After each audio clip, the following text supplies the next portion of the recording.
Hola, en el puesto número 2 está un libro bastante especial que se le llama el libro de los libros. Tiene 66 pequeños libros dentro de él, o sea, es un libro, pero que tiene 66 libros dentro, o sea, es como un libro de libros, una cosa así. Bueno, este libro es la Biblia, un libro bastante antiguo, bastante debatido también, discutido, compartido también por muchas personas, distintas versiones de su lenguaje, pero todas tienen el mismo mensaje. La Biblia es un libro bastante especial, porque como dije recién, es una como colección de muchos libros. Y estos libros están separados principalmente en el Antiguo Testamento y en el Nuevo Testamento, o sea, antes de Cristo y después de Cristo. El Antiguo Testamento es aceptado por los judíos, por ejemplo, el pueblo judío, que es el pueblo donde nació Jesús. Ellos aceptan solo el Antiguo Testamento. Y el Nuevo Testamento no, porque como ellos no aceptaron a Jesús, entonces todo lo que venga de Jesús ellos lo rechazan. Algo interesante del Antiguo Testamento que me llama la atención es que hay dos como versiones, digámoslo así. Los judíos, que son el pueblo, digámoslo así, original de donde están todos esos escritores, Moisés, Abraham, etcétera, son solamente puros hombres hebreos. Bueno, los judíos obviamente defienden su libro, digámoslo así, su Biblia, que son el Antiguo Testamento, pero me llama la atención porque tengo amigos o conocidos musulmanes y ellos dicen, los musulmanes, que el libro, digámoslo así, de los judíos es como tiene un poco de verdad, pero está un poco modificado, como que los judíos lo modificaron a su beneficio, digámoslo así. Y para los musulmanes, ellos tienen cierto otro libro que se llama el Corán, que lo escribió Mahoma, que es su profeta. Bueno, ahí esas dos culturas son culturas hermanas, pero a la vez enemigas también, y todo se remonta en la misma Biblia. De hecho, la misma Biblia explica por qué estas dos culturas son enemigas, y es que cuando Abraham estaba con Sara, Dios le había prometido a Abraham un hijo. Pero Sara ya era de edad, Abraham también, y además que Sara era estéril, entonces no podía tener hijos. Y ellos como que dudaron de Dios. Dios les prometió que ellos iban a ser padres, pero ellos como que empezaron a buscar una alternativa para Dios, como ayudarlo. Y finalmente Sara se le ocurre la genial idea de que su sierva Agar sea quien se junte con su esposo y tengan un hijo, entonces ese iba a ser como el cumplimiento de la promesa. Y bueno, resulta que Agar con Abraham se juntan y tienen a Ismael. Pero a los años después, Sara queda embarazada, siendo estéril y ya de edad. Dios cumple su promesa, pero en el tiempo que él quería. Entonces finalmente nace de Sara Isaac. Y bueno, estos dos hermanos, Isaac e Ismael, hubo como una rivalidad, podríamos decirlo así, por las dos mamás. O sea, Agar, por una parte, como que reclamaba su derecho del hijo mayor, pero Sara, por otra parte, también reclamaba su derecho como Isaac era el hijo como de la promesa. O sea, Dios le había prometido a Sara que iba a ser mamá, no a Agar. Entonces ahí empieza una situación un poco rara y siempre por culpa aquí del ser humano. Si al final Dios acá no tiene una culpa, Sara si hubiera confiado realmente y hubiera esperado, no hubiera pasado lo que pasó. Lamentablemente la Biblia relata que estos dos hermanos o estas dos mujeres nunca pudieron ser como amistosos o amigos, aunque dice la Biblia que Dios también bendijo a Agar y bendijo a Ismael. Y desde Ismael vienen, bueno, todos los ismaelitas y por ende también la cultura árabe. Y de Isaac vienen los judíos, el pueblo de Israel. Entonces, como dije recién, entonces los musulmanes tienen su versión de las cosas y los judíos tienen la de ellos. El punto es que yo no apoyo mucho la visión de los musulmanes por lo siguiente, porque si los israelitas escribieron todo para su beneficio, no estaría escrito lo que está escrito. O sea, en la Biblia hay cosas escritas que de verdad no favorecen a los judíos. Entonces, considero que no tiene mucha base eso, porque si fuera así, como dicen los musulmanes, los judíos hubieran omitido muchas cosas que son horribles, digámoslo así, que son malas y que son de parte de la historia de los judíos. Bueno, eso como introducción.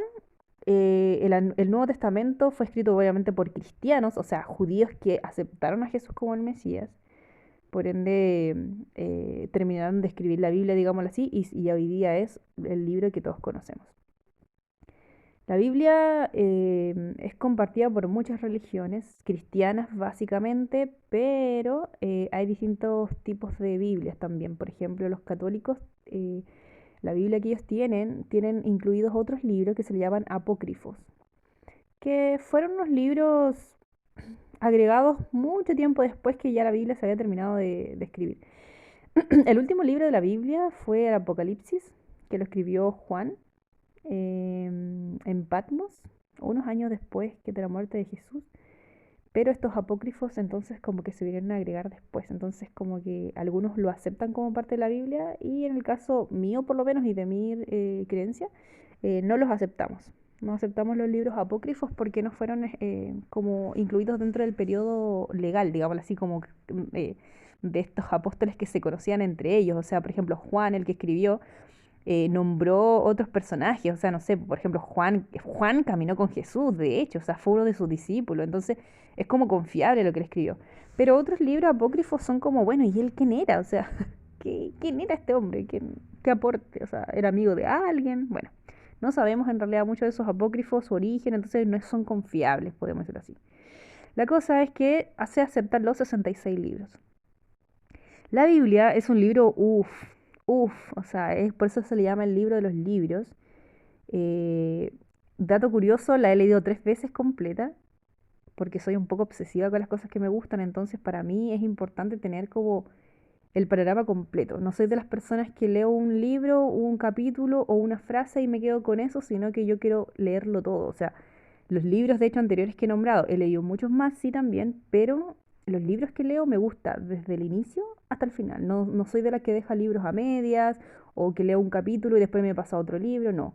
Yo tomo un libro y no lo dejo hasta que lo termino. Y una vez que lo termino, empiezo con otro. Y normalmente leo una vez un libro y le saco tanto el jugo, anoto tanto las ideas y las grabo tanto en mi mente que no necesito leerlo de nuevo porque ya siento que lo exprimí al máximo. Pero con la Biblia, obviamente, no es igual, porque es un libro tan especial que es como un libro vivo, yo diría. Es como cada vez que lo lees, como que vuelves a aprender otra cosa de nuevo y te vuelve a emocionar y te vuelve a impactar. Y es porque, bueno, se dice que la Biblia es el único libro que cuando lo lees el autor está presente. Entonces, por ejemplo, no sé, cualquier otro libro, yo lo leo y el autor ya murió o está a miles de kilómetros mío o no me conoce, pero en este caso la Biblia, si bien fue escrita por seres humanos, dice la misma Biblia que fueron inspirados por Dios. O sea, fue Dios quien inspiró a esos hombres para que escribieran lo que está escrito ahí. Por eso que no es un libro humano. Por eso yo digo que, y no estoy de acuerdo con los musulmanes, porque ellos dicen que, claro, los judíos lo escribieron a su beneficio, y no es así. Dios permitió que se escribiera ahí lo que tenía que ser escrito porque Dios es un Dios justo y Él tiene planes y lo que está escrito ahí es con un propósito. Entonces, la Biblia realmente, como dije, es un libro vivo, porque tú cada vez que lo lees una vez vuelves a aprender cosas. Entonces la he leído 3 veces.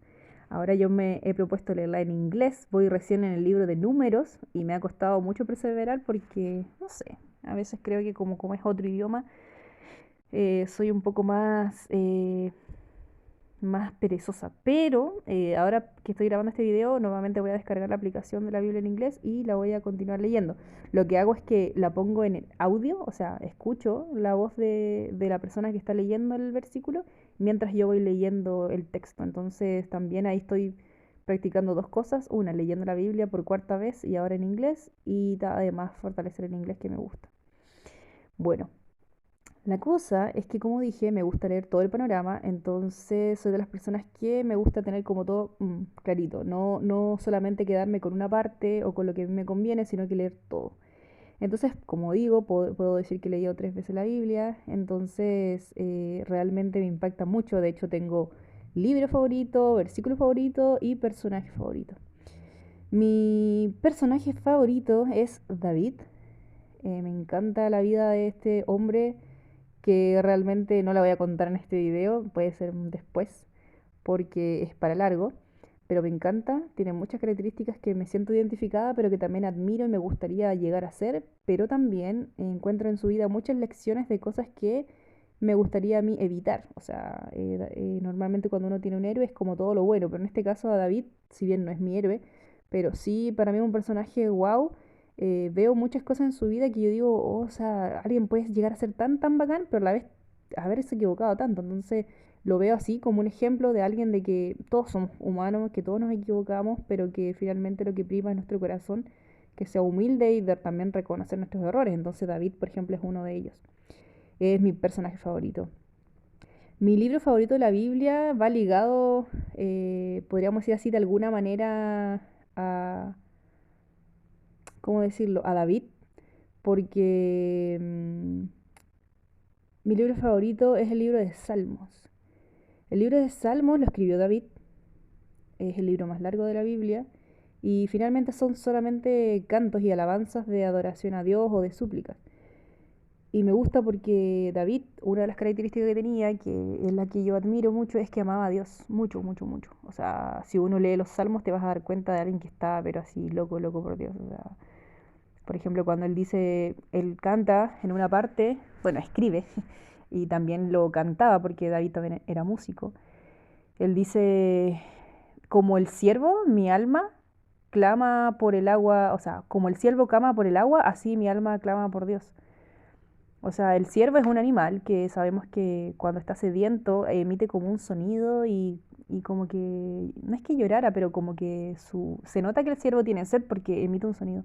Bueno, así también dice él que cuando él necesitaba de Dios, su alma clamaba de esa manera. O sea, como que comparaba eso, esa sed de agua, bueno, esa necesidad de Dios. Entonces me encanta David, me encanta, o sea, todo lo que escribió. Wow, no es por copiarle, pero cuando escribo, cuando leo sus salmos es como que, uy, yo siento no lo mismo, porque yo sé que David era un pro, o sea, amaba mucho a Dios, pero por lo menos yo, si es que no lo amo así como él, entonces aspiro a amar así a Dios como él lo hacía. Y es una de las cosas que más admiro de él, me encanta, me encanta. Y de hecho admiro mucho eso también en las personas. Cuando alguien ama mucho a Dios, yo como que, wow, quedo como, admiro a esas personas, me encanta. Bueno, mi libro favorito entonces es el libro de Salmos, lo escribió David. Y mi versículo favorito no está en Salmos, sino que está en Isaías 49, versículo 15, 16, donde dice algo así, lo voy a parafrasear. Dice, ¿se olvidará la mujer que dio a luz al hijo para dejar de compadecerse por lo que dio a luz su vientre? Aunque ella se olvide, yo nunca me olvidaré de ti. En la palma de mis manos te tengo esculpida. Delante de mí siempre estás tus muros. Bueno, ahí Dios está diciendo, es una pregunta, parte diciendo el versículo, como que ¿acaso una mamá se va a olvidar de su hijo? O sea, de lo que dio a luz. Es una pregunta. Y nosotros sabemos que es muy difícil que pase eso, aunque pasa, que hay mujeres que son un poco especiales y diferentes, pero normalmente el amor de una mamá es como una de las cosas más fuertes que hay en esta tierra, de la mayoría, yo diría que es del 99.9. Entonces la pregunta es, ¿acaso una mujer se va a olvidar de lo que dio luz? O sea, ¿acaso? Y luego la respuesta es como diciendo, bueno, aunque ella se olvidara, o sea, da la opción de que pase, Dios dice, yo nunca me olvidaré de ti.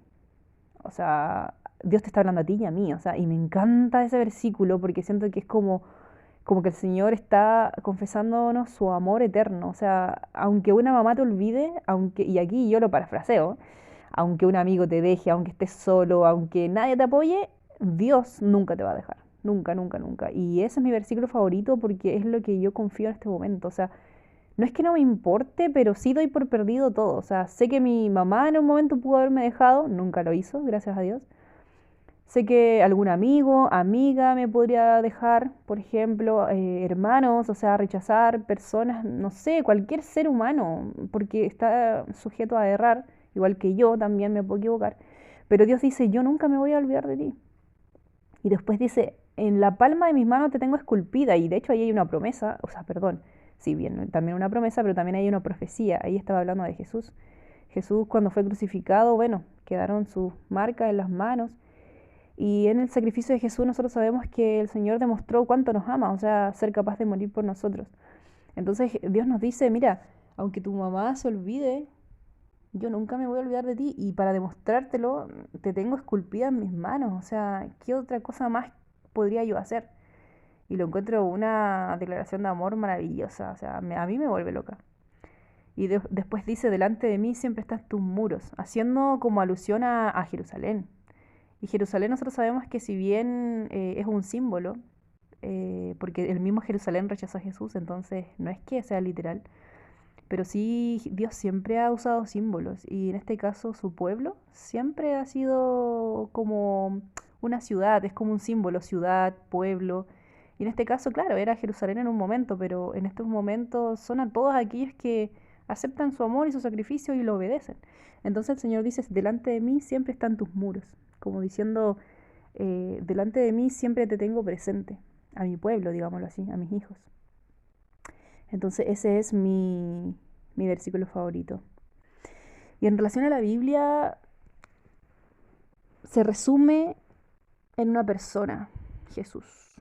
De hecho, si vas al Antiguo Testamento, encuentras más de 300 profecías que hablaban de Jesús. Dónde iba a nacer, cómo iba a ser, qué ropas iba a vestir, cómo iba a morir, qué iba a hablar, dónde iba a nacer. O sea, finalmente, si buscas en el Antiguo, son muchas profecías que hablaban de Jesús, como Cordero fue llevado al matadero. O sea, los judíos de verdad no supieron reconocerlo y es porque, bueno, no, tampoco yo los juzgo porque hay que ver nomás el Antiguo Testamento y los judíos, pucha, eh, o sea, de error en error, o sea, los judíos no es por admirarme porque yo igual soy así, voy a muchas veces de error en error, no me admiro. Pero lo que voy yo es que tampoco es que me decepcionaron mucho, porque el ser humano es así. O sea, de hecho, si muchas veces se dice que si Jesús hubiera aparecido en el periodo de ahora, de nosotros, en estos tiempos, también lo hubiéramos rechazado, también no lo hubiéramos reconocido, porque hubiera sido demasiado humilde, nos hubiera dicho palabras totalmente, ¿qué está diciendo? O sea, nadie entendería, como igual pasó en su momento. Entonces tampoco yo me admiro, tampoco los juzgo, porque yo creo que si yo hubiera vivido en el tiempo de ellos, también me hubiera equivocado quizá. Hasta que voy a andar con cosas. Y en el caso del antiguo, sí, pues vemos un pueblo bastante duro, como dice la misma Biblia, es un pueblo de dura cerviz, en donde Dios los bendice, los saca de problemas y ellos siguen con sus cosas, siguen desobedeciendo. Y como dije, yo no me admiro porque yo soy igual, o sea, a mí el Señor me ha mostrado muchas veces sus bendiciones, me ha cuidado, me ha sostenido y muchas veces sigo también cayendo en los mismos errores, sigo repitiendo mi misma falencia. Entonces, como dije, no me admiro, pero tampoco es que me sorprendería o me sorprendió que ellos también lo rechazaran. Entonces, eso, la Biblia, si uno lo lee del Génesis al Apocalipsis, habla de Jesús.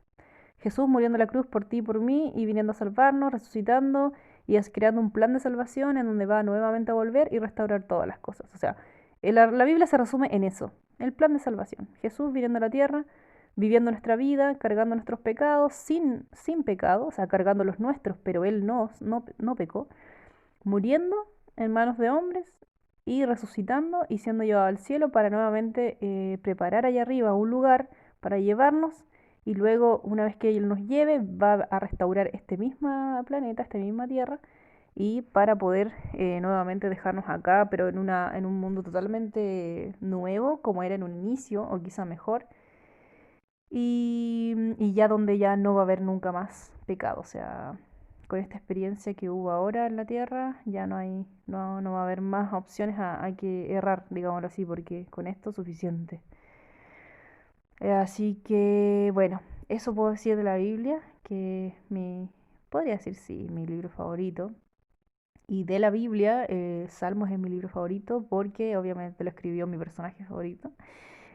Y de la Biblia, bueno, recomiendo que lo lean entera, porque realmente ahí encuentras sabiduría. Es como un manual de vida, en verdad. Si quieres ser feliz, lee ahí lo que hay, lo que está escrito y evita lo que dice ahí que tienes que evitar y te vas a librar de muchas cosas, te vas a librar de muchos dolores, también de hacer sufrir a personas, segundas personas, terceras personas. Y yo creo que en este mundo se necesita eso, como personas consecuentes que sean sabias y esa sabiduría solo viene de lo alto, o sea, de Dios. Y Dios la dejó escrita en ese libro. De la Biblia yo sé que muchas personas tienen muchas dudas, surgen muchas cosas, pero la Biblia no se puede leer como un libro normal, es un libro divino, entonces no puedes ir a buscar a la Biblia lo que tú quieres escuchar. Tú tienes que ir a la Biblia con lo que te quiere decir nomás, sencillo, de una. Porque si empiezas a cuestionar, es que, pero ¿cómo? ¿Para qué? Pero acá nunca vas a estar satisfecho porque la Biblia no es un libro para agradarte a ti, es un libro para mostrarte cuál es el camino correcto. Y tú tienes dos opciones, o sea, o lo aceptas o no lo aceptas, pero no es un libro para cuestionarlo, por ejemplo, sino que simplemente es para humildemente ir y aprender de él lo que dice. Es como lo mismo con Dios. No, Dios no es para ir y tú cuestionarlo, o sea, ¿por qué tú, Señor, haces estas cosas? O sea, no, estás hablando con Dios. No te queda otra que humillarte y conocerlo, o sea, y maravillarte ante su inmensidad. No eres nadie, ni tú ni yo, para cuestionarlo. O sea, realmente sería algo súper ilógico. Y bueno, también la Biblia explica el tema del mal, por qué existe el mal, te da la respuesta también. No explica por qué originó el mal, porque al final es un misterio, en verdad. ¿Cómo puede ser que en un ángel tan perfecto inició el mal? Pero también la Biblia muestra que este ángel, que era en un momento bello, se le llamaba luz bella, se corrompió su corazón y él no quiso obedecer más y endureció su corazón. Entonces, cuando ya fue echado acá a la tierra, él comienza a hacer su reino y es el que estamos viviendo ahora. O sea, un reino lleno de odio, de egocentrismo, de siempre, no, déjame yo hacer las cosas como yo quiero, no me digas nada. Y bueno, y Satanás también sabe que está perdido. O sea, la Biblia también lo explica, que el destino de él ya está sellado. Se selló en la cruz, de hecho. El destino de Satanás se selló en la cruz y él ya sabe que está perdido eternamente, pero como él sabe que queda poco tiempo para que Dios lo destruya, entonces dice, bueno, ya que no pudo hacer daño al Hijo de Dios, entonces vamos haciendo daño a los que lo siguen. Y aquí nos tiene, ¿cierto? Maquinando siempre planes para poder hacernos caer, para poder engañarnos de alguna manera. Y gracias a Dios también que la misma Biblia nos da a nosotros el método de cómo no caer en esos engaños y no caer en esas tentaciones. Y es como un tipo de armadura también que habla la Biblia, que es espiritual, que es a través de la oración, el estudio de la Biblia, el compartir con otros la verdad, es la manera de cómo tú te sientes, cómo decirlo, como un poco seguro. Y la manera real de estar seguro es estando al lado de Jesús, o sea, puesto tus ojos en Él, en tu Salvador, caminando con Él, obedeciendo, escuchando sus palabras. Y obviamente sabemos que cómo habla Dios, bueno, de muchas maneras, a través de la Biblia también, una manera, a través también de la naturaleza. Y muchas otras maneras Jesús se revela. Y por eso es importante la oración y el estudio de la palabra. Porque así también tú te preparas para los engaños, las tentaciones y no caes en ese mal que Satanás ya hace años viene haciendo. Así que esto es mi comentario en relación a la Biblia. Eh, Recomiendo, como dije, que la puedan leer, pidiéndole a Dios que los dirija. Y bueno, si algún día te animas a estudiar y quieres hacerlo, bueno, puedes pedir ayuda porque por lo menos de mi parte está toda la intención de poder enseñar. Aunque, como digo, no necesitas que nadie te enseñe, si tan solo tú la tomas y oras y Dios mismo es el que te dirige.